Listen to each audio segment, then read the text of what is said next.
I say, Mr. Bond, have you heard of Spectre? No, I have not. What is that? It's this evil organization that threatens to destroy the world. Would you like to learn about Spectre? Yes, I would. I have no idea why I'm talking like this, but tune in now to the Critical Reel because it's time to dissect and review Spectre.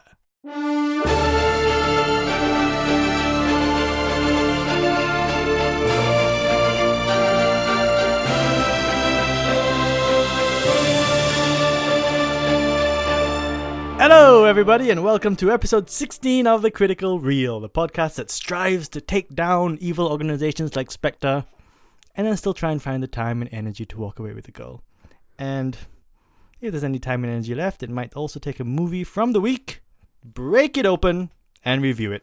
Hi, everyone, my name is Zachary 007 Cruztan, and with me this week is my brother Jay once again. Hello, everybody out there in the espionage world. Yeah, glad to be back. Are you pumped for Spectre? Yeah, pretty pumped. We are reviewing Spectre this week on the Critical Reel.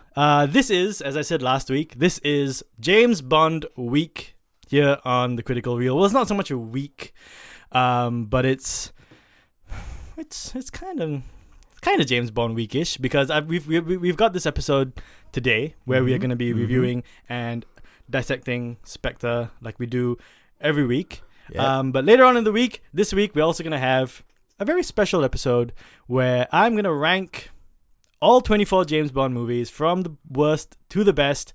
And that's going to be a special episode that's going to come out sometime later in the week. I don't really know when yet. Haven't decided. And I don't really want to tell you anyway so that you can kind of keep track and stay tuned and see when that video comes out or when that podcast comes out. But that's going to be a YouTube exclusive episode. So it's not going to be on iTunes. It's not going to be on iTunes. Because you're only on iTunes. Yes, I'm only on iTunes. It's going to be a YouTube exclusive episode. So if you want to tune in to that episode and listen to me rank all 24 Bond movies from worst to best, you're going to have to follow me on social media and you're going to have to subscribe to my YouTube channel. All of those things. Yeah. Speaking of social media, you can follow me all over the social medias, all over the internet space. You can follow me on Facebook at The Critical Reel. You can follow me on Twitter at The Critical Reel. I think my Facebook is facebook.com/The Critical Reel. That's one word. Twitter, just search for The Critical Reel and you will find me. And also please follow me, or not really follow me, but please visit hookedonfilm.com. .au, I believe it's .au. You don't even know the URL. Yeah, I don't even know the URL of the website of the magazine that I'm writing for. That is a local film magazine that I write for. We do great stuff. It's quite an exciting time because it's an up-and-coming film magazine, online film magazine, and we are branching out into a whole bunch of different things. We do a lot of Australian-based articles about filmmaking and Australian filmmakers, and we also do Hollywood blockbusters and indie films and foreign films and documentaries and opinion pieces and interviews and all that stuff. And we're looking to do podcasting one day as well, and that's going to be very fun. So please visit Hooked on Film, and you can like their Facebook page and follow them on Twitter, and just go visit and read some of my reviews because it's fun. And if you're listening to this podcast on iTunes, as you should be, please don't forget to subscribe to the channel and download my episodes, or download the episodes. And yeah, listen to us in the car, because we've mentioned this before, that listening to podcasts in the car is the best thing ever. Such great company. It beats Absolutely listening to great. Music in the car. It beats a whole bunch of things. It beats talking to other people. It's the best way to be antisocial in the car is to listen to podcasts. So download all the Critical Reel episodes. Rate and review as well. Rate and review the channel. That's also very important. And yeah, just listen to us wherever you go. Take us wherever you go. If you love movies as much as we do, it's all the better that you do that. So that's all the social media done, out of the way. Go online and look for us. You'll find us, and then just follow us there. Yeah. All right, so this is our review, our episode on Spectre. And if you haven't listened to a Critical Reel episode before, how this works is we have 4 segments in our episodes. Do I refer to them as our or my? I don't even know anymore. I have no idea. I'm just going to say our since you're here with me Okay, now. I'm not going to be a selfish you. prick and just say me Thank all you. the time. Okay, in our episodes, Uh-huh. there are 4 segments. First segment is very straightforward. It's the cast, crew, and the synopsis, where we break down the key people in the making of the film, and then I will grab a synopsis from imdb.com and just read it to you guys because I don't want to give away too much from the movie.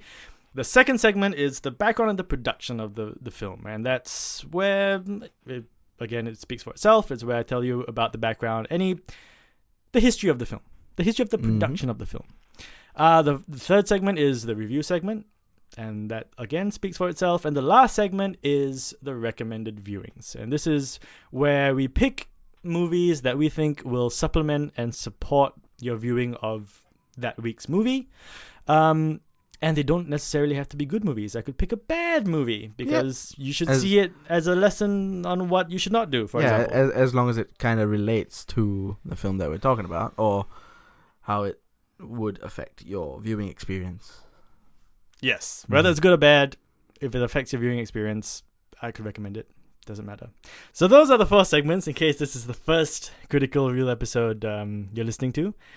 And without further ado, let's just jump into the first segment. I think it's time we jump into the world of James Bond, 007, and Spectre. Oh, yeah. Let's start with the cast and crew and the synopsis. All right, so Spectre is directed by Sam Mendes, who is a British director who made such wonderful films as American Beauty in 1999. He made Road to Perdition in 2002, Jarhead in 2005, Revolutionary Road. He did Skyfall, which was the previous James Bond movie.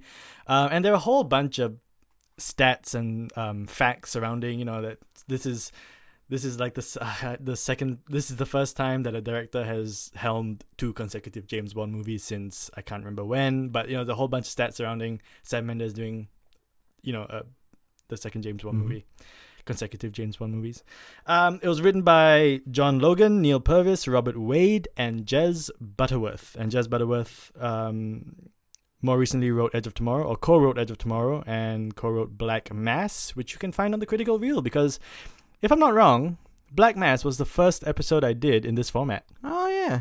Yeah, it was. Right. I think that's episode 11. Yeah, it's episode 11. So go back into the iTunes archives, go back into Critical Reel archives, and go and find episode 11 of the Critical Reel. It's an episode on Black Mass. Go listen to that if you haven't. Black Mass was written by Jez Butterworth, who was one of the writers for this film, just to let you know. The music was composed by Thomas Newman, who also did Skyfall.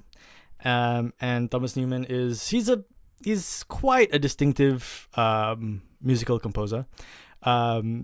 He did Finding Nemo, and if you watch Finding Nemo and you listen to the music and you're familiar with the music from Finding Nemo, any other Thomas Newman film you watch, if you pay attention to the music, you'll know it's Thomas Newman, because his stamp on his scores are very distinctive, much like Danny Elfman. Much like Danny Elfman, yes. The cinematography for this film is by Hoyt van Hoytma. I really don't think that's how you pronounce his name, but that's how I'm going to pronounce it because that's how it's spelt.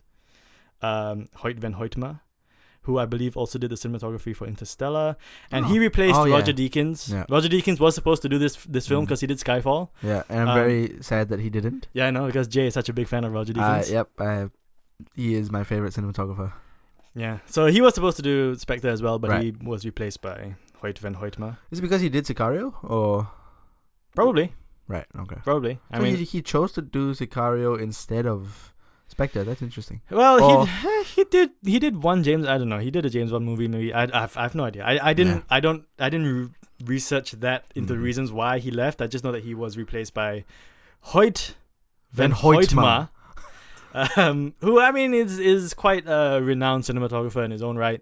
Yeah, he's not bad, but he's no Roger Deakins. Yeah, he's no Roger Deakins. Because Skyfall is just is beautiful. Is arguably, or maybe not arguably. Oh, sorry. Yeah, you just punched the table. Yeah. Is probably the best looking James Bond movie ever. Yeah, it is just absolutely gorgeous. But we're not here to talk about Skyfall. Yeah, okay. Unfortunately, maybe we'll talk about it in the special episode. We can go on forever about the cinematography and the lighting and the colors and everything about. Yeah. Spectre runs for 2 hours and 28 minutes, so it's quite a long James Bond movie. I should have done research on this, but I think it might be the longest James Bond movie. Alright. Yeah, I should have done research. I didn't really check if it's the longest, but it's pretty long. Shoddy work. Whatever. Shut up. Okay. This is Daniel Craig's fourth outing as James Bond, which ties in with Pierce Brosnan for a number of James Bond appearances. Mm-hmm.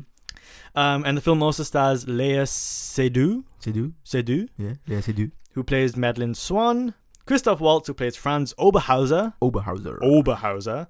Ray Fiennes as M. Ben Whishaw as Q. Dave Bautista as Mr. Hinks. Andrew Scott as Max, also known as C. That's his code name. And Monica Bellucci as Lucia. I'm gonna say it's Lucia. Yeah. I'm not gonna say Lucia. It's Lucia. Lucia. But is it Sciarra? Lucia Sciarra. Yeah, I think that's Monica Bellucci as Lucia Sciarra. Yeah. There we go. I nailed that name. You gotta have the accent. You gotta have the accent and everything. My hands were flying all over. Yeah. All right, so that's the main cast of the movie. It's quite a big cast. I think it's a much bigger cast than Skyfall. Mm-hmm. And it's a cast that I'm gonna say this right now that I actually liked. Oh yeah, no. I enjoyed the cast in this movie. Definitely agree. Pleasing on the eyes, pleasing on the senses. It was just a very nice, soothing cast, and I think they all got along quite well. Yeah. Synopsis that I pulled from IMDb.com is as follows. A cryptic message from Bond's past sends him on a trail to uncover a sinister organization. While M battles political forces to keep the Secret Service alive, Bond peels back the layers of deceit to reveal the terrible truth behind Spectre. I will tell you guys what Spectre is in a moment. In case you don't know, we will get into that. But that is the logline of the film. And yeah, we'll get into the plot a little later on in a bit more detail. Yeah. Okay, so that's the cast, crew, and synopsis. We're going to jump right into the background and the production of Spectre. And now there's a lot, like when I was doing my research for this movie, there is a lot of stuff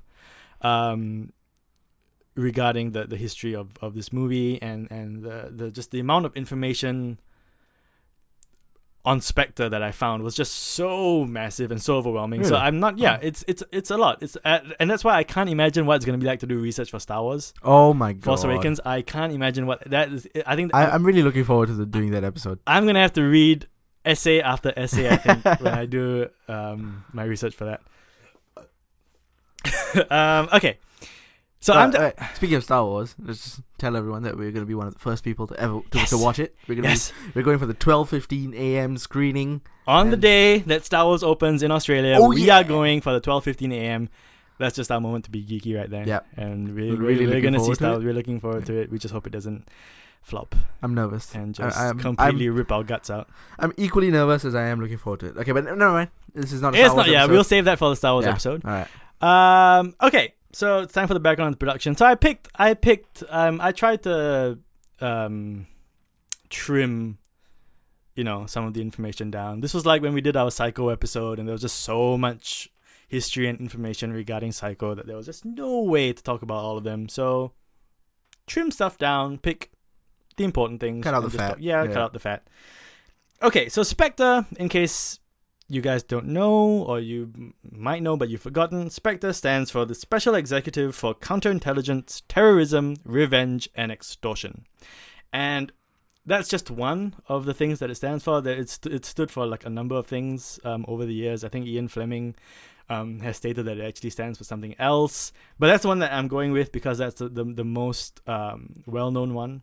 And what is it again?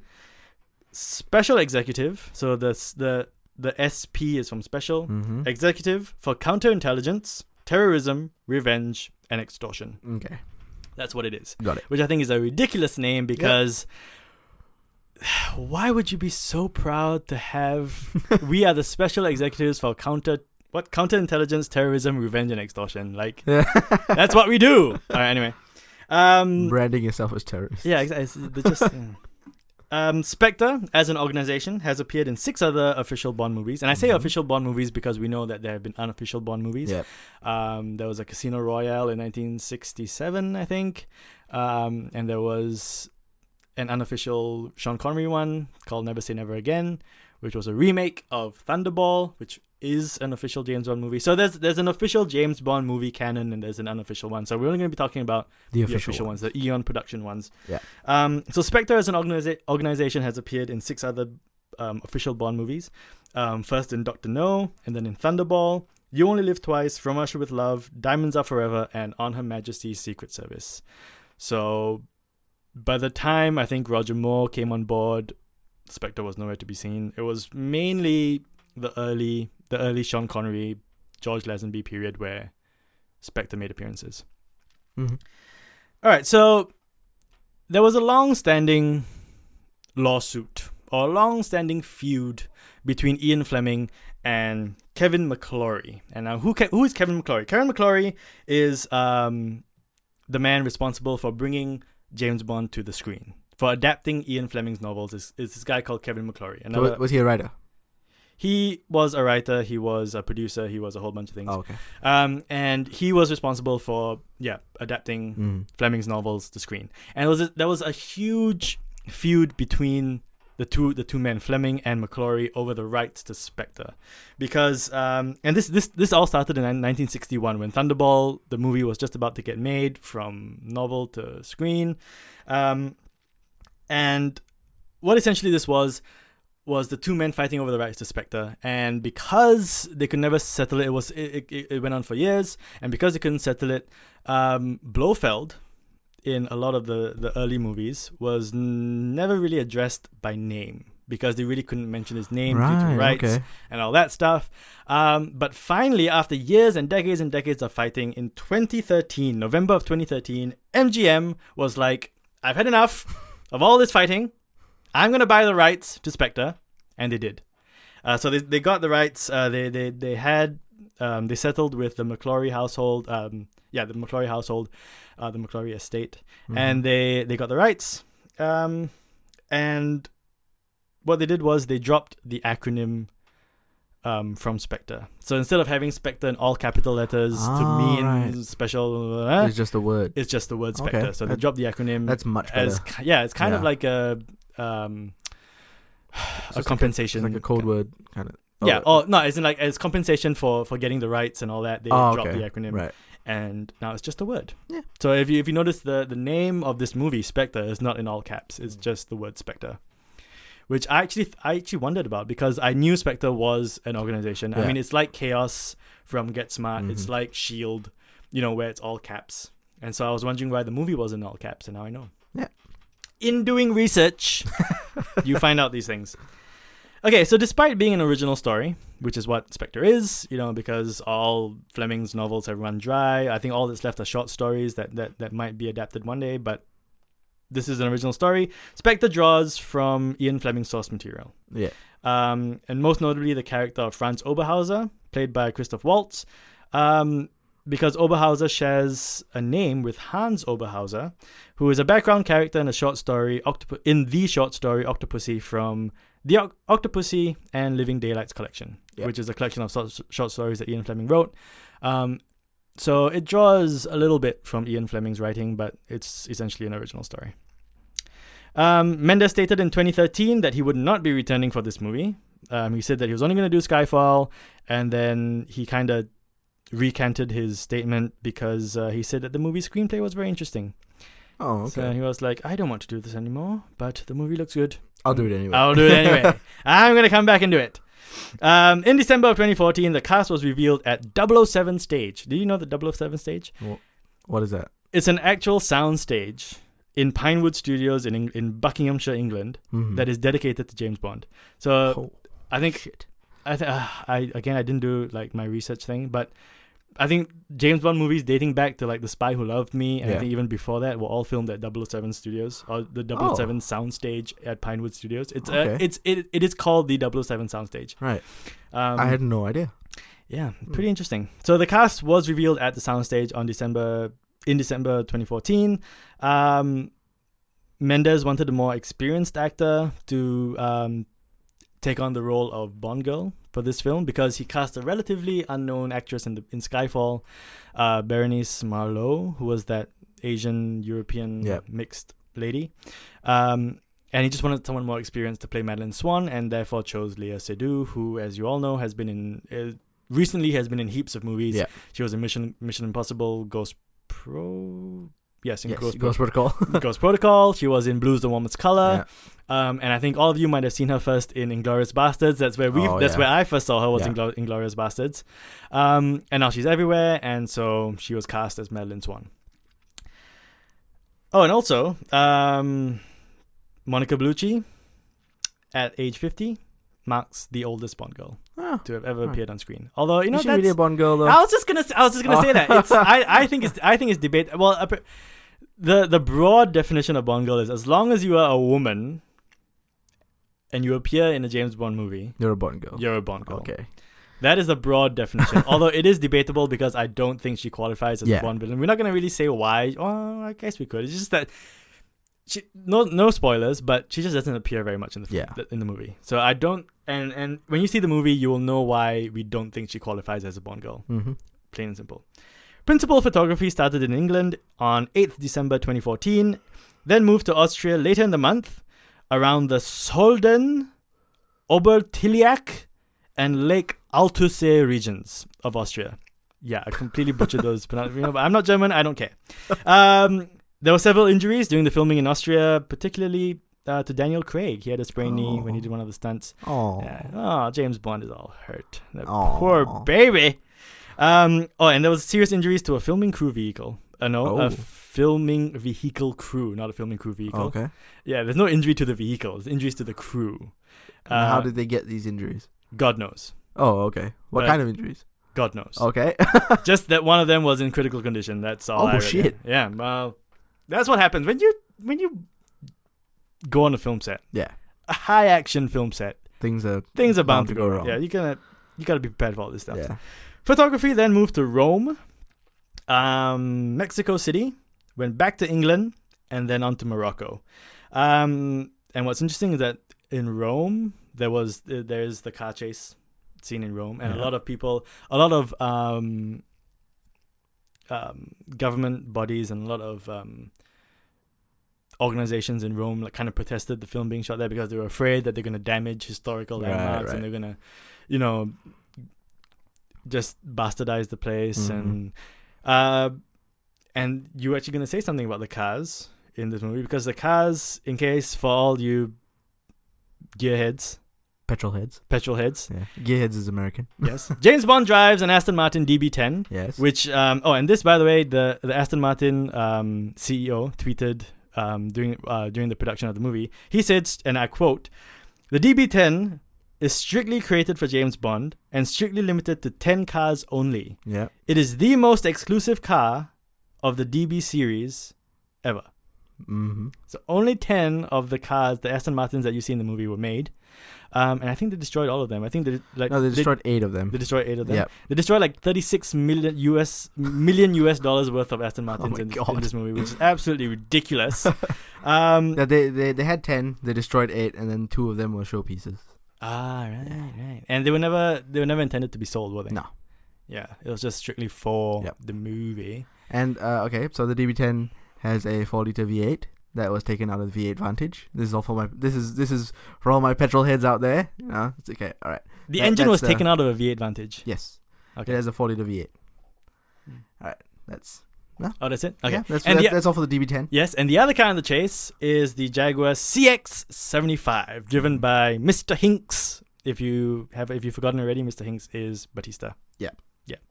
Do you have anything to say about the Jaguar CX-75? Yeah, the CX-75 is a hybrid car.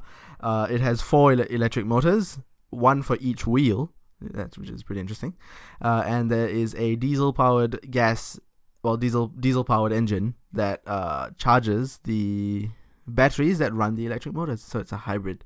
So the engine, the diesel engine, is running. It is it doesn't provide any power to the wheels, but it charges the batteries. So it's like a generator. It's like a diesel powered generator, and it charges the batteries that powers the wheels.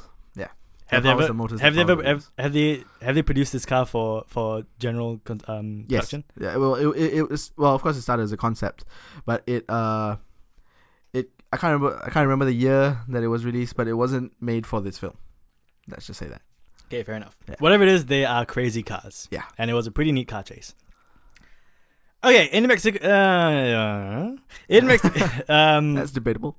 and interesting in Mexico City, because Mexico City opens the movie. There's a scene, the opening scene of the movie takes place in Mexico City. And what's interesting there is that Bond fights the bad guy in a helicopter while the helicopter is literally spiraling out of control. It's doing backflips and it's doing, loop the loops, barrel rolls while Bond is fighting this guy. And I remember you saying, how can a helicopter do a backflip? I said, is it possible? Is it possible for a helicopter to do a backflip? It actually is, because the helicopter was piloted by Chuck Aaron, who is a well-known Red Bull helicopter pilot, stunt pilot, test pilot. He, if I'm not mistaken, he flew for the U.S. Army or the U.S. Air Force at some point, and he is one of three pilots in the world who actually has legal permission to do aerobatics with helicopters and planes and all that stuff. Wow. So he actually did barrel rolls and loop the loops with the helicopter, which was which when you look at it on screen, you're like, can helicopters actually do that? And this guy does it. Wow. He actually made it happen. So I'm impressed.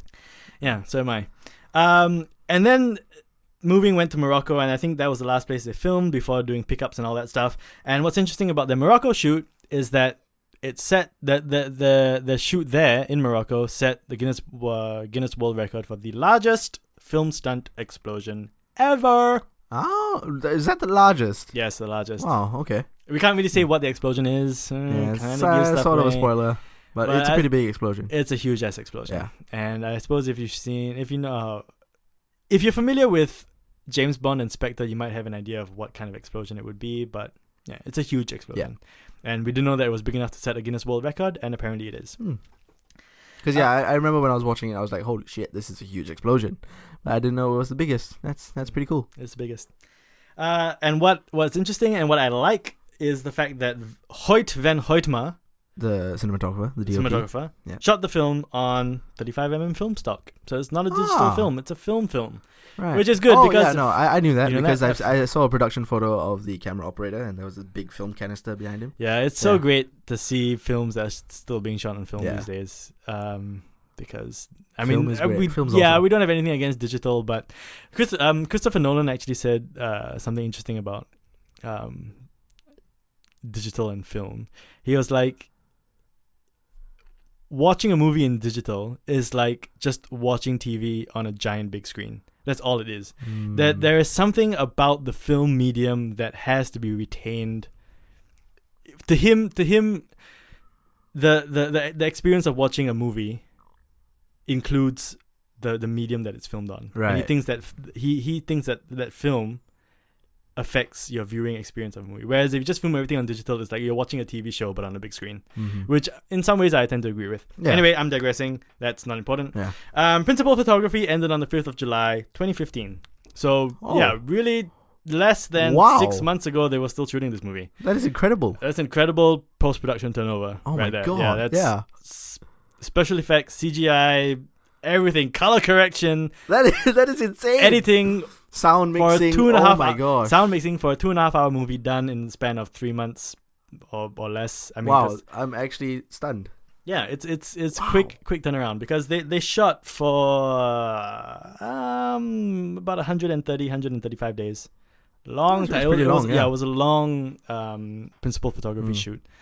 And this I have a quote here in my notes that it's not really integral to the movie, but I picked it up because as someone who has made movies before, and would like to again, I just thought this was interesting because it's something that I can relate to as an amateur filmmaker admiring a professional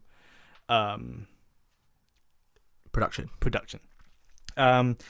So the supervising locations manager, and I love the fact that they have a locations manager, that they have someone who is specifically involved or specifically responsible for securing locations and dealing with actually filming in those locations. Because in an amateur film crew, you have to do everything yourself.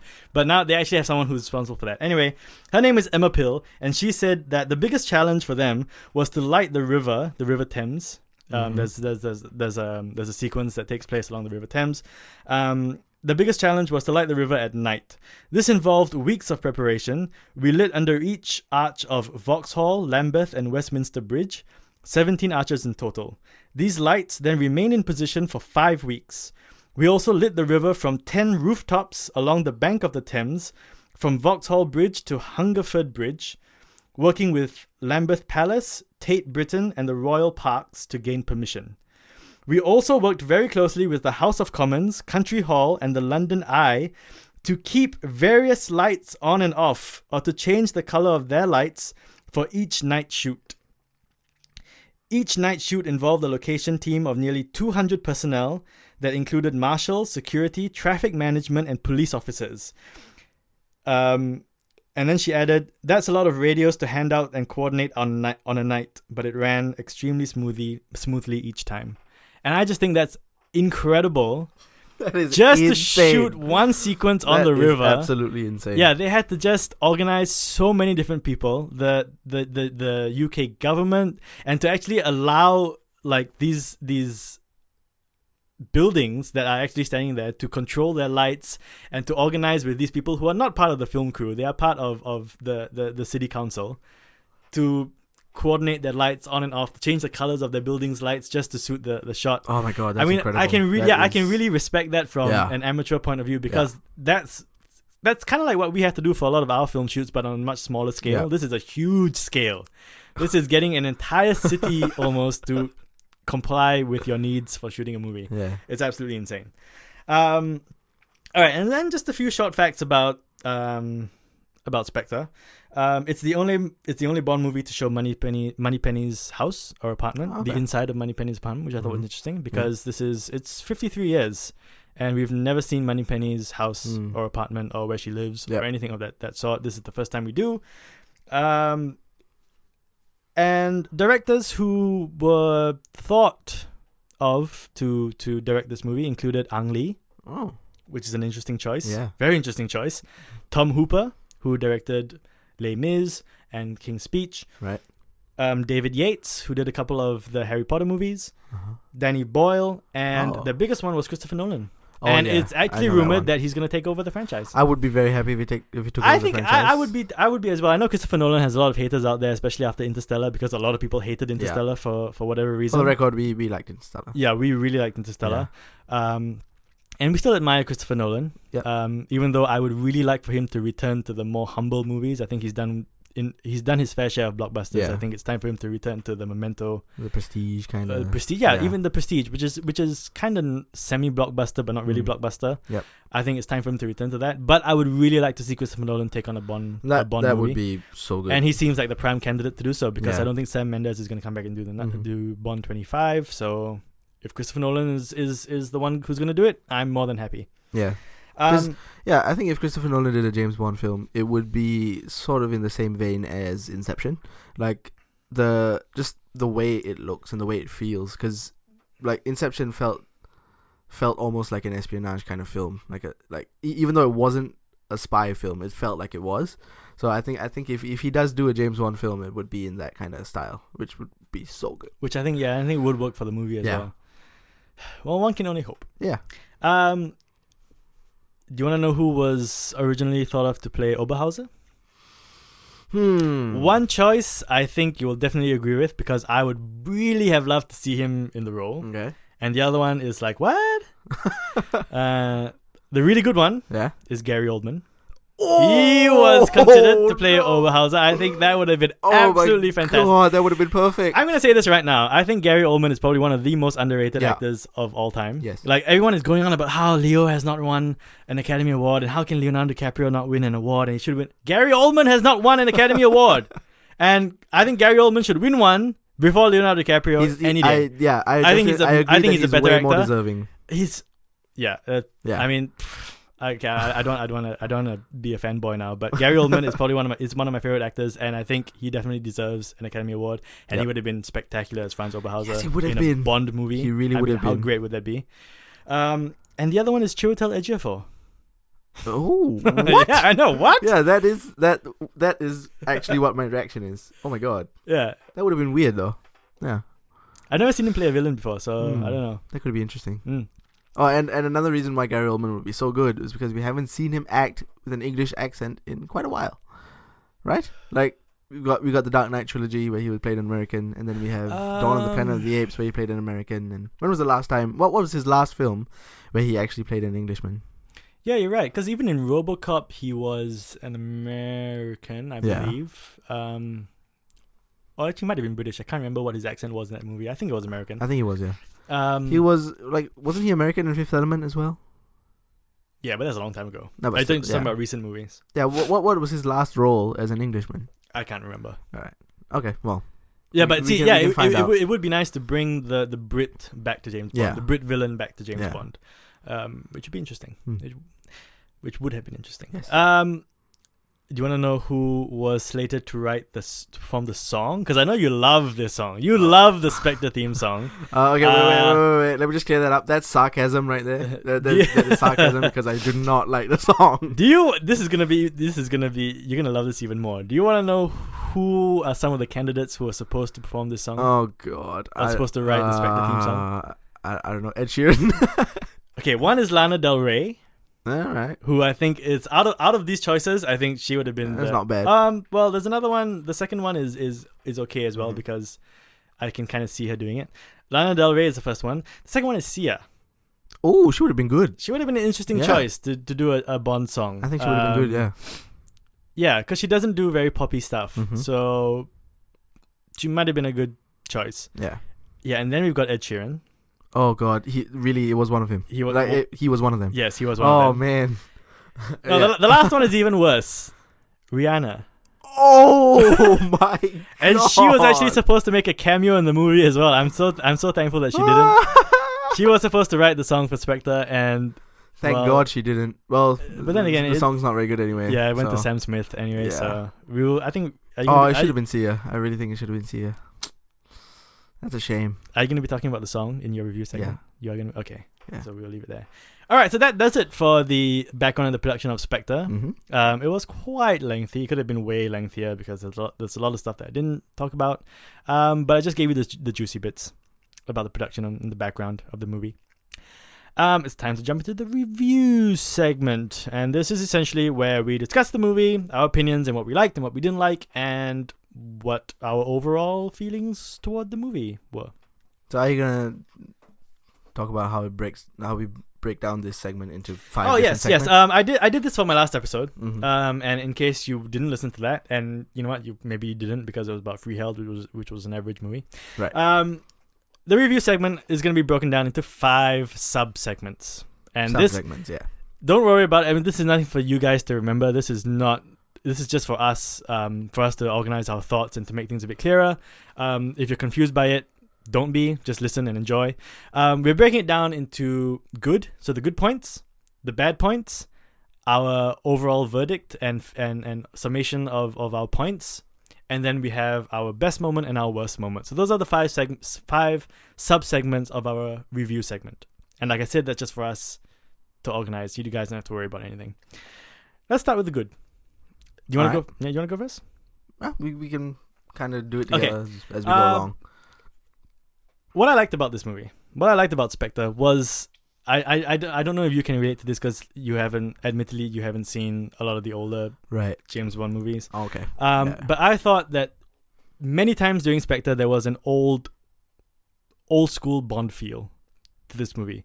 It brought me back to, you know, the days where Sean Connery as Bond used to infiltrate the villain's lair, and it was this, you know, spectacular lair, whether it was in a hollowed out volcano, whether it was at the bottom of the sea, whether it was on the moon. That wasn't Sean Connery, that was Roger Moore. But Bond, you know, wherever this fantastical villain lair was, Bond would infiltrate. You know, he would be invited. Sometimes he would be invited by the villain to come to the lair, and then he'll be tricked, he'll be captured, and then he'll have to escape, and he'll have to fight off like a whole horde of armed henchmen from an endless supply from some henchman factory where they'll just run out from and just start shooting people. This movie brought me back because there are moments like that in this movie, and that kind of has to happen because Spectre is the main villainous force in this that's a movie. good So point. it kind of has to be that way. You kind of need that grandiose scale, and it brought me back. It brought me back. It was very reminiscent of You Only Live Twice, which is what I think the quintessential Spectre / Blofeld movie, because that was the movie that directly inspired Mike Myers and Dr. Evil and all that stuff.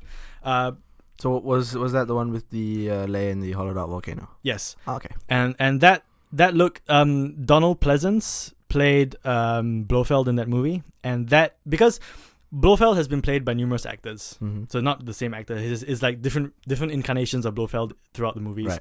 And the look of Donald Pleasance in You Only Live Twice is the look of Dr. Evil. So obviously, Donald Pleasance, Dr. Blofeld is the Blofeld that everyone kind of relates to. Okay. That's all from You Only Live Twice. So for me, that is the quintessential Blofeld movie, the quintessential Spectre movie. And I just thought that now was a good time for this kind of throwback to that age, because it's been a number of years since we've had this larger than life villain. I mean, if you look back to Casino Royale, it was Le Chiffre. If you look back to Quantum of Solace, it was Dominic Green. And if you look to Skyfall, even remember that villain. in Quantum of Solace, yeah, it's not. You don't even have to remember it. If you look back to Skyfall, it was Silva. If you look back to Pierce Brosnan, it was all just individual villains with their own personal goal. It's been years since we've had this larger than life, full scale villain like Spectre. Right. And so I think this was a good time for Eon Productions and the whole Bond universe to kind of go back and revisit this larger than life villain thing. It was quite appropriate. Yeah. And there were a couple of other throwbacks to earlier Bond movies that I kind of picked up on and liked. One was the train fight. There's a fight on a train, which was the climactic fight in From Russia with Love, where Bond fought with what's his name, Robert Shaw. I think it's Robert Shaw, if I'm not wrong. He was in Jaws. He was the villain in From Russia with Love, and there was a climactic fight scene, which I thought was nice because it reminded me of that. Right. And also, there's a whole scene up in the Alps, in the snowy Alps, there's a chase that happens on the snow, and Bond goes to this remote clinic that's up in the that's perched on top of a mountain, which I think is completely ridiculous because who the hell is going to go to that clinic all the way up there? And that reminded me of On Her Majesty's Secret Service, because there's a whole lengthy snowy sequence in that movie. Even I think it's The Living Daylights, where there's with Timothy Dalton, and there's an action scene in the snow going down the mountainside. So again, it's a lot of throwbacks. This movie has more throwbacks than I think Skyfall did, which I enjoyed. I liked the whole nostalgic feel that this movie had. All right. What do you think? What do you think about the movie? Okay. I like the fact that the movie was kind of split in half. Like, the first half was a detective film, like it had a detective story where Bond was going around. He was, following leads. He was getting clues. He was interviewing people and interrogating people, and just to get information. And I really kind of like that. Batman. Yeah, kind of like Batman. Yeah. I really like that because I don't think we've really seen Daniel Craig as this detective sort of Bond. Yeah, well, definitely not in Quantum of Solace. He was just an action hero in that one. Yeah. He hasn't really... Well, like, I felt he was really detective-like in this film, which I liked. That is true. That is true. I think the closest he would have come to that was in Casino Royale, I think. Yeah. Because in Skyfall, Silva presented himself to Bond very early on, so there was no digging that Bond needed to do. Yeah. I think... Yeah, I like that. And the second half of the film, when the action starts to pick up, it becomes sort of like a Mission Impossible kind of film, which was really good. Like, the first half was such a good setup, it was detective work, and he was getting clues and all that, and then the second half is when all the action kicks in, and it really felt like a Mission Impossible film where these big ostentatious stunts and really good fight scenes, and it was just I really liked the second half of the film. I mean, I like the whole film, but the second half was good. And we've actually talked about this before. This is the year of the espionage film. I mean, there have been so many spy / espionage movies out this year that someone should actually do compile like a list of the best espionage movies of the year, because there's just been so many. There's been Spy, there's been The Man from U.N.C.L.E., Mission Impossible, there's Spectre, and there's another one that now I can't remember what it's called. Kingsman, and there was Kingsman. So it's been a year for the spy/espionage movie, and so I guess it's not really a surprise in that respect that Spectre seems like a Mission Impossible movie, although it is quite enjoyable. Yeah. It is.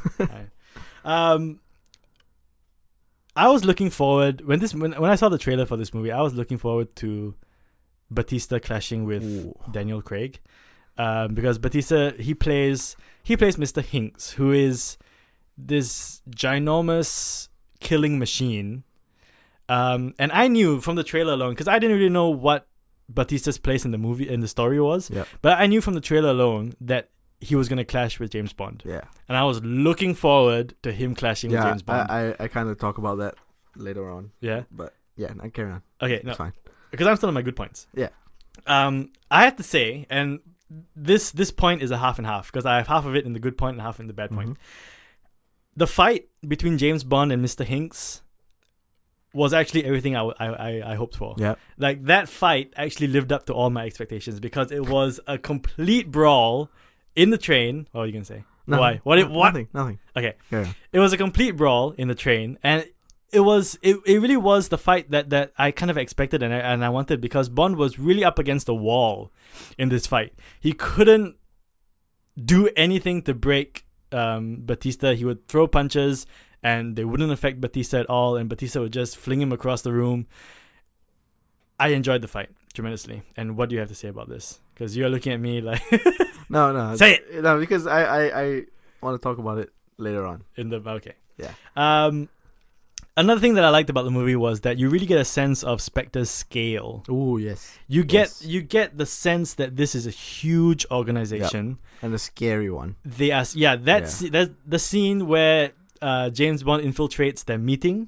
scary It's one. a scary scene, because James Bond wants to know, he's doing his detective work, and he's tracing leads, and he stumbles across a secret meeting of Spectre, and it's inside this large hall, and you would have seen it in the trailer. It's all over the trailers.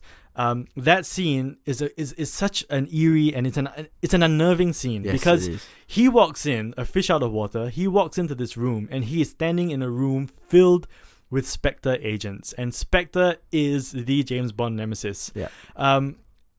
And you just get the sense that this is an organization that you do not want to mess with at all. You get the feeling that he's standing there looking around, and you just get the feeling that all of a sudden they're all just going to turn and look at him with like red glowing eyes and like fangs, and you're just going to be like, what the hell is this? You actually get that feeling. That's how scary this organization is. And the fact that you got all these high level officials sitting at the table. There's this long table in the middle of the room, and it's just that the people sitting, because there are people standing all over the room, and those are like the underlings and like the lower henchmen. The lower henchmen. But that the people sitting at the table are the people that you do not want to come across. Yeah. Yeah, and that it's just the movie just is effective at building up Spectre into an organization that is just massive. Yeah. That has every resource available to just tear Bond, mind, body, and soul into shreds. And that's what I really liked about this film. And I think that happens more so than in the earlier Bond films. I mean, yes, in You Only Live Twice, the hollowed out volcano is just filled with henchmen who are just running all over the place, trying to look important, doing absolutely nothing. But you never really got the sense that this was a huge ass organization that could crush people. But in this movie, you really do get that sense. And I enjoyed it. I enjoyed it quite a lot. And I think it goes without saying that Christoph Waltz makes an excellent villain. Yep. He was another reason. Yeah, he was another reason why I like this movie and I enjoyed it. It's because of Waltz. Yeah. I think he. My point here actually says Christoph Waltz is always good.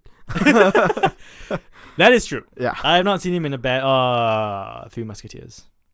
Yeah. But other than that, he has been quite spectacular and he's good in this film. He's good in this movie. Those are my good points. Do you have any other good points that you have not mentioned? Yeah. For me, one of my good points is Ralph Fiennes. He makes a marvelous M. Yes. Like first of all, he's Ralph freaking Fiennes. Yeah. So the way he speaks, his way of speaking is so he's just so eloquent and joyous to listen to. And you know, he makes a really decisive M, and he doesn't take shit from anyone. He's a really strong character, and I really like him as M. I also like Bond's relationship with Q. Like Q was introduced in Skyfall.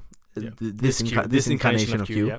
And you know, we didn't really get to see their relationship form in Skyfall yet, because It was pretty much just a couple of scenes where they were together in Skyfall. Yeah. Yeah, because Bond has always had a good relationship with Q, right? Yeah. His quartermaster, and I think their relationship in this film was really well done. What I liked in this film especially was the first time Bond steps into Q's his chambers, his where all his gadgets are. The first time he steps in, he picks up a gun and starts looking at it, and Q comes and he's like, "Don't touch that." That is exactly the relationship Bond has with Q in all the older incarnations with Desmond Llewellyn. You know, with Pierce Brosnan, he will walk into the workshop and just start picking up things and looking at it, and Q is chasing him around and like, "Stop touching that, that's mine, put it down." That's exactly what he does in this movie. I was like, yes, that is Bond and Q's relationship right there. Yeah, so I really like how their relationship was done, and it was a believable professional relationship, and not even professional. It was a believable personal relationship. Like they actually felt like friends. Yeah, and the other thing about Batista and Mr. Hinks, even though he's this super muscular dude, he really does look good in a suit. He does. He'd look really good in a suit. I mean, I thought he wouldn't, because I thought he would be overly big. But he looked good in a suit. Yeah. He looked really good. Batista is impressing me more. I mean, I'm actually very excited to see what his next movie is going to be. Yep. He was great in Guardians of the Galaxy. He's great here. I'm impressed. Yeah. Impressed. Another thing I liked was the Aston Martin DB10. Of course. It was just a lovely car to look at. It was a great car. Yeah. That's one of my points. That was under the good section, because I just love looking at it. Mm-hmm. Another thing that I really liked was the opening shot, the long take, that long continuous take, because I have a big thing for these long uncut continuous takes, and I thought that was done really well. It was well paced. There was enough action going on. You know, it wasn't like a boring kind of long take, but it was good, and it went through different areas, and it went, you know, close-ups, and it went back for the wides, and it was a good balance of shots for it to be a long, continuous, uncut shot, and I really like that. I agree. Yeah, I agree. That's pretty much all I have for the good section. Time for the bad. Oh yes, this is where the fun begins. My bad sections. Oh god, please stop. Okay, I don't usually complain about movie length. But I just felt that this movie was maybe 15 minutes too long. I agree. Maybe 20 minutes too long, which is ironic considering, you know, it haphazardly ties off the fates of several characters. And I just think that if they tightened the movie down a little bit and paid more attention to the fate of some characters, I think it would have been better. And this is my second half of the Bond Hinks fight. So while I really enjoyed the fight, and while I thought that the fight was everything I wanted out of it, it wasn't long enough. Yes, I agree with that. And that's strange, because usually with fight scenes, I'm like, can you please end the fight scene now? But I was so looking forward to this fight scene, and I wanted it to be more of a David versus Goliath fight. Yeah. It just wasn't long enough. And I don't think its conclusion was satisfying enough. No, I agree with that as well. Yeah, that was the thing. Like, it really gave me everything I wanted, but it wasn't enough. And the way it ended was like, okay, I can see why you kind of ended it this way, but no. Like, I think I just wanted more out of it. Yeah. And that's just one of my examples of how they haphazardly tied off loose ends. Like how they, you know, this character has served his purpose. Let's get rid of him. Yeah. This character has served her purpose. Let's get rid of her. This thing has served its purpose. Let's get rid of it. Let's move on. These characters are not important to the story anymore. That happened with Léa Seydoux' character. I don't want to say why, because I don't want to give away anything. But it happened with her character. It happened with Mr. Hinks. It even happened with the DB10. Yes. Because the DB10. Yeah, that I have a point here about that. Yeah. It's just it's a great car, so why not showcase the car more? Yeah, it was used in one scene, and it's gone. That was really disappointing. Very disappointing. I mean, this should have been the car that James Bond drives for a couple of movies. Yes, that's the thing. It should have been used for more than one movie, but it was used for one scene. And then it was gone. That's it. Yeah, so that's the thing. Like everything in this movie is expendable, and I think these things that they're too expendable in this movie. You know, like I said, everything a lot of things just arrive on screen to serve a purpose, and then they're gone.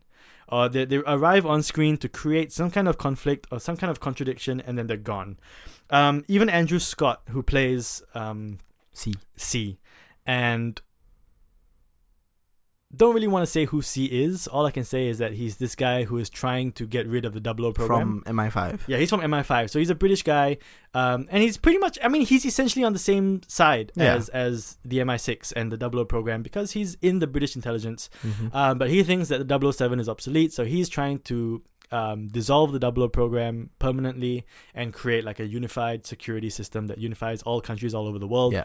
And even his character is cheated of a proper fate, I thought, because he was built up as an integral part of the whole movie, and then the way he kind of leaves the movie, I'm not going to say how he leaves the movie, but the way he leaves the movie felt a bit rushed. Yeah, it's just like, okay, we don't need him anymore. Yeah. Let's just get rid of him. And how do we do that? I don't care. Let's just do this. Do this. And he's gone. Problem solved. Yeah. We don't have to worry about this character anymore. Done.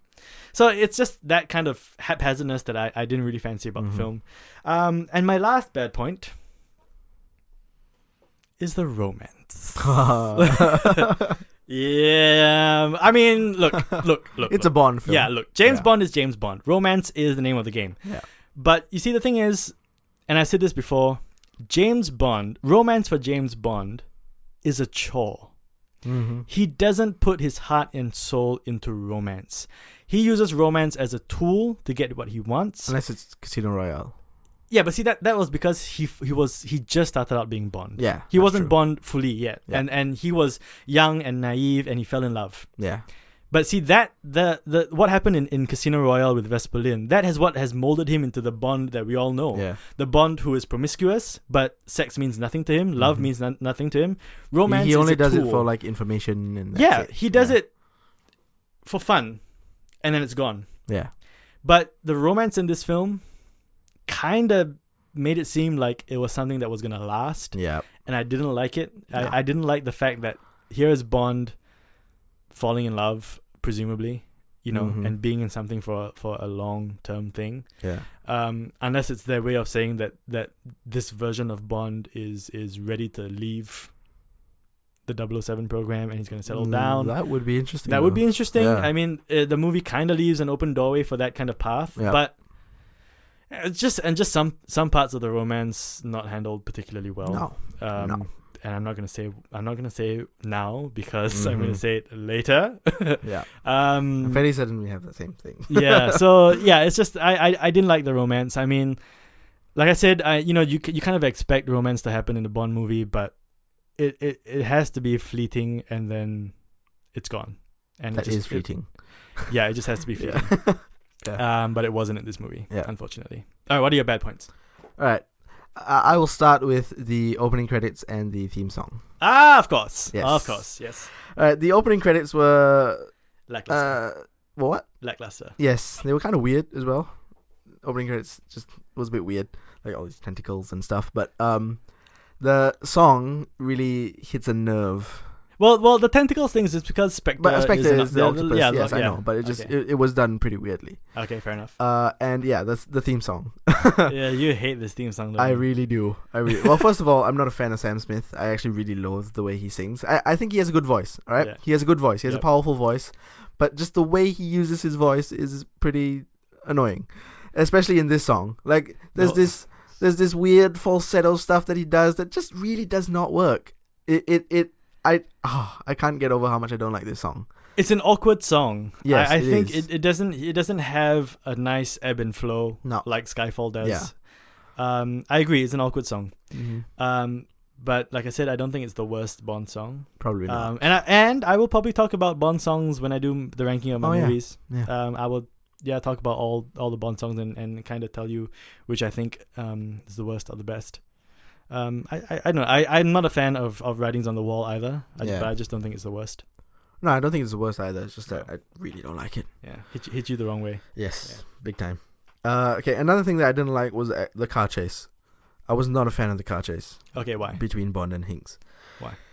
I felt that it was a boring car chase, and it was kind of uneventful. Like throughout the car chase, and Bond was talking on the phone, and it just didn't seem. It wasn't exciting. It wasn't an exciting car chase at all. And I spent most of the car chase looking at the DB10. That I was just distracted by that. And then it was gone. Yeah. I don't think the CX-75 is a very good looking car. It's a striking car, but it's not the best looking car Jaguar's ever made. Uh-huh. And I don't know. There was just something about that car that didn't really. I didn't really think looked very good. And also, it may be because they didn't really show that car properly. Yeah, they didn't. There was no proper shot of. Yeah, throughout the chase, I was trying to figure out what the car actually looked like. I was trying to pick out the different angles and stuff, but you couldn't really see the car properly. And and the thing I have here is it ended in a really bad way, because that was just a bad ending to a car chase. Again, because it was so annoying. The cars were expendable. They served their purpose. The car chase was over. Let's get rid of the cars. Done. Problem solved. We don't have to deal with it anymore. Yeah. Okay. Another bad point I had was Madeline Swan. Okay, what didn't you like about her? I felt that she was a very undeveloped character, and I didn't like how she changed her emotions completely, like on a whim. When? Can I say it? I think we're thinking about the same thing. I think and that's why we are wondering if we should say it. Because I feel that she was one minute she was like, oh, if you come near me, I'm gonna kill you, and then the next minute they're having sex, and then the next minute she's like, oh, I love you, and all within the span of like a few days. And then just a few days later, she's like, I don't want to do this anymore. Yeah, I'm gonna walk down my own path. Goodbye, James. Yeah. I just didn't like that. I mean, I wasn't a fan of her character. I felt that's interesting, because I didn't think of that. But when she turned her back, okay, it's minor spoilers. I don't care. When she turned her back on Bond later in the film, I was like, what? Where is this coming from? Like, you literally said I love you. Like, she said I love you to Bond, and then out of the blue, she's like, I don't want to do this anymore. I don't want to go back to this life. No, you go on without me, Bond. I'm gonna walk my own path. And she turns around and walks away from him. I'm like, what? You said you loved him. You had this whole thing, and now all of a sudden, no. Yeah, I'm out. And when she said I love you, I was just like, oh my god, really? You pretty much just met this guy. And it's been like a week since you've met him. And he's pretty much taken you on the worst time of your life. I mean... I love you. Yeah, like you said later in the film that you don't want to go back to this life. And James literally dragged you back into this life. And you love this guy. Like, you are a psycho bitch. Yeah. So yeah, I didn't like a character. Yeah, fair enough. Now that you say that, I actually realized the same thing. I didn't think of it. I didn't think of a character that way. I guess she wasn't even significant enough for me to think about her character. Yeah. But no, you make good points. I actually agree with that. Yeah. Well, those are my bad points. All right. What is your verdict? All right, Spectre. I thought overall it was a really enjoyable film. It was really entertaining. Like I said earlier, I really liked the whole detective aspect of James Bond, and how the detective aspect sets up the action that happens later on in the film. That I really like that. And okay, we kind of had a debate about this, and don't know whether you're gonna do it, but I want to give a rating for this film. Yeah, I'm gonna do it as well. Okay. Yeah, I haven't done ratings for my podcast reviews in a while. So yeah, I'll do it. I'll give a rating for this film, and maybe for future ones as well. All right, so we're gonna give it how many out of 5 stars? Out of 5 stars. Yeah. I'm not gonna do the whole. Let's just keep it simple. All right, 5 stars. Out of 5 stars. Yeah. Okay. So for me, I've given it 3.5 out of 5 stars, because while it had weak characters, a couple of weak characters and some rather major flaws, it was still like I said, a really enjoyable film, and I would watch it again. I like watching it, and so yeah, I'm giving it 3.5. Okay. Yeah. All right, my verdict. See, I think this movie is to Skyfall what The Dark Knight Rises is to The Dark Knight. And what I mean by that is this movie is slightly bloated and slightly careless. And that's exactly what The Dark Knight Rises was compared to The Dark Knight. The Dark Knight was such a tightly written film, a tightly produced film, and The Dark Knight Rises just seemed a bit careless next to it. It just seemed like it made a couple of blunders, it made a couple of missteps. It was perhaps a bit bloated, and I think Spectre is exactly the same way as when compared to Skyfall. Skyfall is tight. It's it's a much better movie, but this is still a worthy and somewhat nostalgic Bond movie. Right. It like I said, it just brought me back to a contemporary version of the older Bond movies like You Only Live Twice and From Russia with Love and Dr. No and all those movies. And so I'm also giving it 3.5 stars. Oh, you copycat. I know. 3.5 stars is not a great rating. Yeah. But it's not a bad rating either. And I think this is a movie that kind of sits nicely in 3.5. Mm-hmm. It's neither 3 nor 4. Yeah. It's nice 3.5. That's why I'm giving it as well. That's how I felt. Best moment, go. All right, best moment. Because now that I think about it, what you said about it, I kind of agree. Because my best moment was Bond's fight with Mr. Hinks on the train. Like you said, because as soon as I heard that Batista was cast in this, I was looking forward to his fight with Bond, and it definitely did not disappoint. Because it was everything that I wanted, and there was such a high. It was really intense. And there was a lot on the line with that fight. Because so much on the line.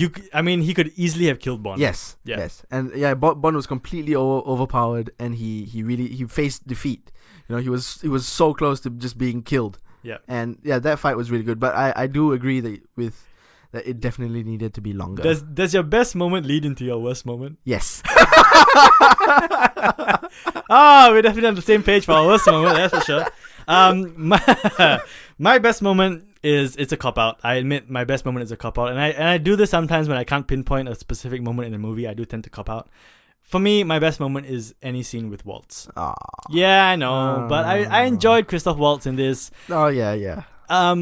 Whenever he's on screen as the villain, it's just a joy to watch. It's a joy to watch, and I really enjoyed his performance. I mean, you can argue maybe that he kind of gives you some of the same vibes from Inglourious Bastards, or but I don't care.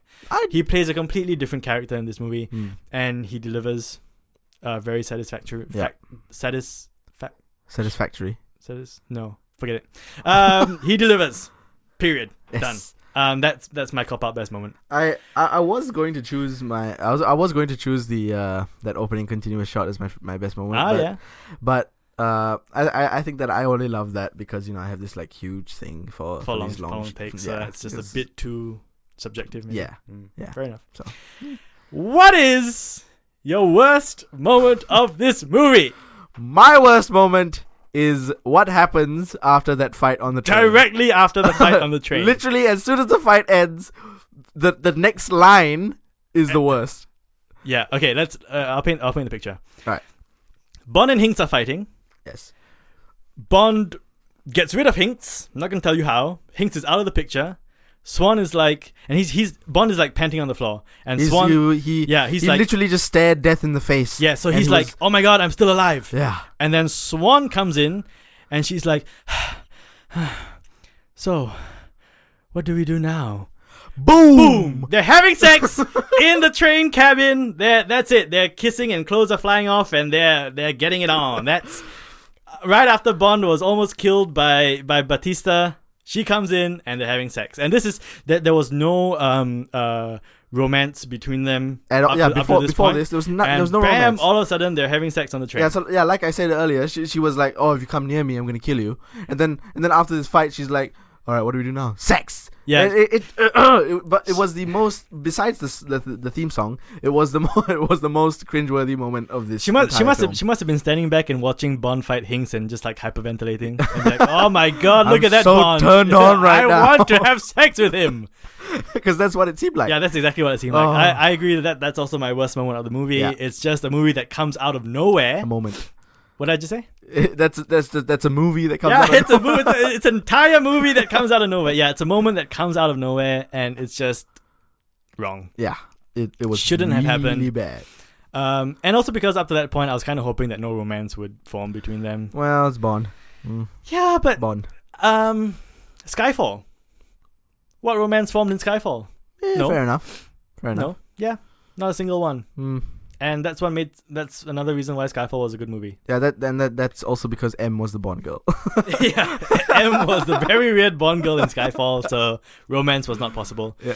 But you see, Skyfall is just proof that you don't need romance to make a James Bond movie good. Yep. So why did Spectre do it? Why did they just chuck in this very, insipid romance just to please people? Yeah. Yeah, I didn't like that. All right, that's it for our review of Skyfall. Of Spectre. Yep. You keep mixing those names up. They both start with S. They both have the same number of letters. They're both 2 syllables. Spectre and Sky. You can't. Do you have anything else to add for Spectre? That I got everything off my chest. Everything that I wanted to say has been said. It's in some ways it's an infuriating movie. Yeah. But in a lot of other ways it's just a very enjoyable time at a Bond movie. It's not one of the greats, but it's not the piece of crap that a lot of other Bond movies are. Yeah. And that's why I actually agree that our unanimous 3.5 star rating is quite apt for this movie. Mm-hmm. All right, so it's time for the last segment. Recommended viewings. Now, do you come up with any? I had one, but I look at yours and it's the same? I have one. Yes, the one is the same.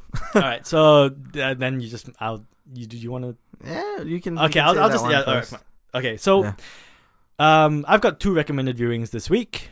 One is a Bond movie, and I didn't choose an obvious Bond movie like, oh, it's going to be Goldfinger, because if you want to see a good Bond movie, go see Goldfinger. No, I didn't do that. I chose You Only Live Twice, which I talked about in this episode. And I chose You Only Live Twice as a recommended viewing because, like I said, it is for me, it is the quintessential Spectre / Blofeld movie. If you want to see Bond tackle Spectre in grand, preposterous fashion in the hollowed out volcano, you go see Only Live Twice. It is blatantly a very racist movie because it takes place in Japan. And then there's like this whole ridiculous scene where Bond has to infiltrate, so they kind of like make him look Japanese. Like they give him this stupid bowl haircut and like these thick eyebrows and like try and slant his eyes. It is so racist to see Sean Connery look like that. And like they give him this God. I don't know what the male of a kimono is, but they give him the male version of a kimono. And he's like walking around this muscular white dude trying to look Asian, and they like kind of tan his skin a little bit. It is such a racist movie. It is. I mean, I'm Asian and I think it's racist, but I don't really care. But it is the quintessential Spectre movie, I think. And it's the most iconic because, like I said, a lot of people have looked to this incarnation of Blofeld and this incarnation of Spectre as the benchmark for the big organization, the big evil organization. Yeah, and what is your pick for recommended viewing? Which is the same as mine. Yeah, but the reasons might be different. But anyway. Mine is a very simple reason. It might be the same then. Okay, what's yours? Okay, the other recommended viewing is American Beauty. That was also directed by Sam Mendes in 1999, I believe. Yes. For me, the reason why I chose American Beauty as one of the recommended viewings was because Spectre wasn't really Sam Mendes showing what he can do. So I recommend American Beauty to see Sam Mendes at his full potential. And that was his first movie as well. Yeah, bloody swine. Yeah.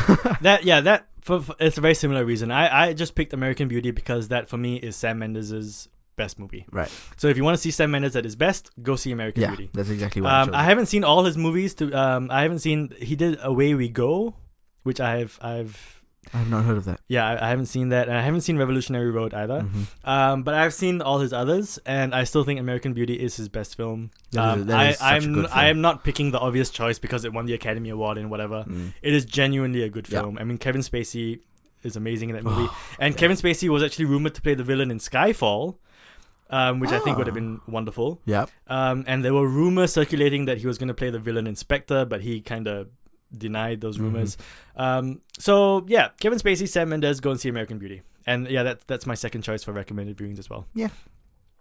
That does it that does it for this week's episode of Spectre. It's been a long episode. Yeah, that was pretty damn long. It's been a long episode. I did not expect it to be that long. It's 53 years of James Bond. We can cut James Bond some slack and go a little over time for James Bond. True. And like I said, there was just so much stuff involving Spectre. I only skimmed the surface. Just to remind you guys that this is...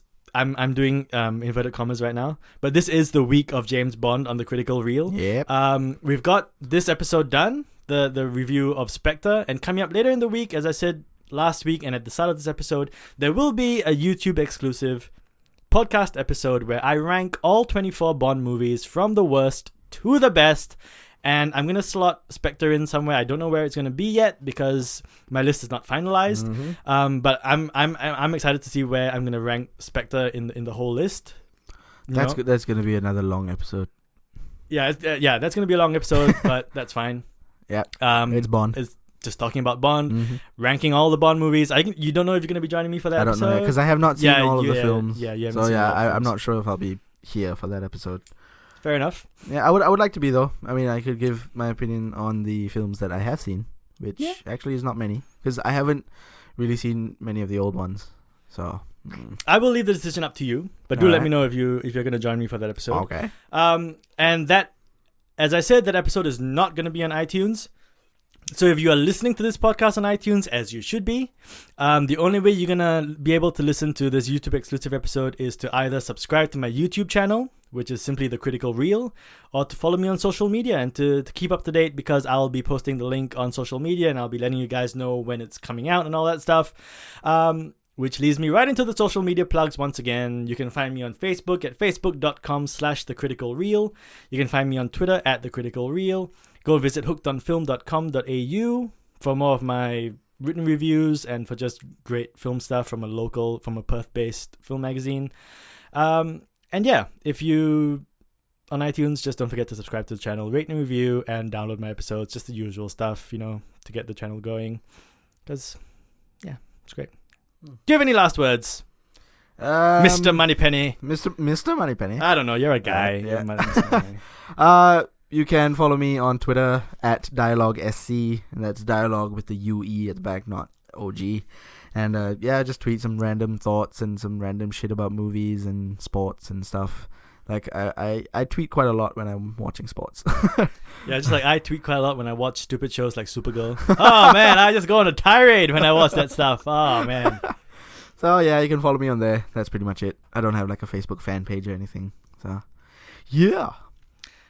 Thank you, Mr. Moneypenny. Thank you. Yeah, you're Mr. Moneypenny. All right, thank you, Mr. Bond. You're so welcome. So until next week, and next week, should I hint what we're gonna dissect and review next week, or should I just tell you right now? What do you think? I say hint. I say hint as well. So if you want to know what movie we're gonna dissect and review next week on the Critical Reel, just stay tuned to my social media, and I'm gonna throw out all kinds of hints in the upcoming week as to what movie we're gonna review and dissect. Until then, I am Zachary 007 Krustan. And I am Zachary's brother, Jay. Don't stop watching movies. You didn't expect me to stop talking. Yeah, I did. Watch movies till the day you die. And if you're not James Bond, you're James John. What? Okay.